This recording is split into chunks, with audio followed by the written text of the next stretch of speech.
Hi, my name is Kat Stewart. I'm the new Consumer and Community Involvement Coordinator at the University of Notre, Australia. Our program, the Consumer and Community Involvement Program, falls under the platform of the West Australian Health Translation Network. And our program is to support consumers, community members and researchers to collaborate meaningfully to ensure the best outcomes for health research and therefore policy and practice. I'm here today with Professor Gerard Hoyne, who is the Associate Dean of Research within the Faculty of Medicine, Nursing, Midwifery and Health Sciences. And we're here so that we can hear about Gerard's vision of consumer and community involvement at the University of Notre, Australia. So the first question, or what I'd love for you to tell us about, Gerard, is your experience working with people with lived experience in research previously and what those outcomes were. Yeah, so I've been fortunate enough to work at the Institute for Respiratory Health, which is based at the Harry Perkins Institute.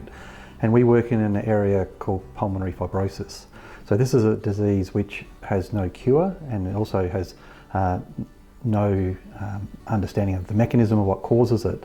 And importantly, there's also no treatment for this disease either. And so by being able to work with these community members, we are involved with a research advisory group which are made up of community members, in particular with people with the lived experience of this disease. And so from there you really begin to learn to understand how the disease not only impacts the person themselves, but also more broadly how it impacts the family, their friends, their relationships, as well as their working life, as well as their social life. And so it's really important then that from that experience you begin to really have a better understanding exactly of how these diseases can play out. And then also our research group, we engage with the research advisory group and they help us to be able to understand the key messages that they want and the key areas they see to be important for researching as well. And that's been a really important sort of experience for me as a researcher. Yeah, wonderful. Those real life perspectives and also helping drive those research priorities. That's exactly right. Wonderful, Yeah. Thank you. So I'd love to know more about your vision on how to really help Notre Dame make an impact with consumer and community involvement in their research. Yeah, so it's really important, I think, now that our academics and staff need to understand that engaging with community and consumers in their research is a really important aspect for research. And it is being driven also from our grant funding bodies, where if you're applying for grants these days, but also for fellowship applications, and even within our own university we have our own question in our ethics applications which actually ask you to explain what consumer and community involvement you've had with the research experience.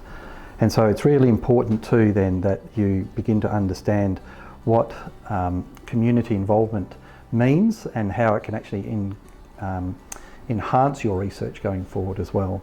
And for the universities, we undergo every 4 years a engagement and impact assessment activity, and that engagement part is how you need to explain how you've actually engaged with community members right from the very start of that research. And it's not just about the one-off engagement, it's actually a co-design, that element that you need to have in your research to be able to actually demonstrate how the interactions with the consumer and community groups are actually ongoing, and that helps to build your research over a long period of time. Wonderful. So I can really hear from that the university is aiming high with consumer and community involvement and really looking forward to embedding it in more so. So I would really love to hear how you see this looks now that I'm here as the Consumer and Community Involvement Coordinator. Yeah, so for our staff it's really important to realise that this consumer engagement isn't just about health, it's actually more broader than that. It spreads across all our faculties. And with that, if you haven't considered how you do it, then please reach out to Kat, because she now works with us 1 day a week full time, and then she will have the opportunity to meet up with you to be able to meet and discuss how you get involved with the consumers and also community engagement. So it's really important then that we understand that the WHTN, which is the WA Health Translation Network, is able to reach out to people on the east coast of Australia as well. So even though we are based in WA, that doesn't mean that people on the east coast can't also be involved, and also those in Broome as well. And so it's really important then that if you can make contact with Kat and then she can hopefully help get you started on your journey when it comes to engaging with consumer involvement. Wonderful. Well, thank you. It's been really great to have this opportunity today and to be able to share with staff at Notre Dame about the value of consumer and community involvement. I'm really looking forward to working with researchers at the University of Notre Dame, Australia, to really work to this vision that we've spoken to today. Please don't hesitate to reach out to me if you have any questions about our program or how I can support you with your work. And this is for people at the Fremantle campus, but also, as Gerard said, nationally. We're here to support you and your work with consumers and community. Thank you.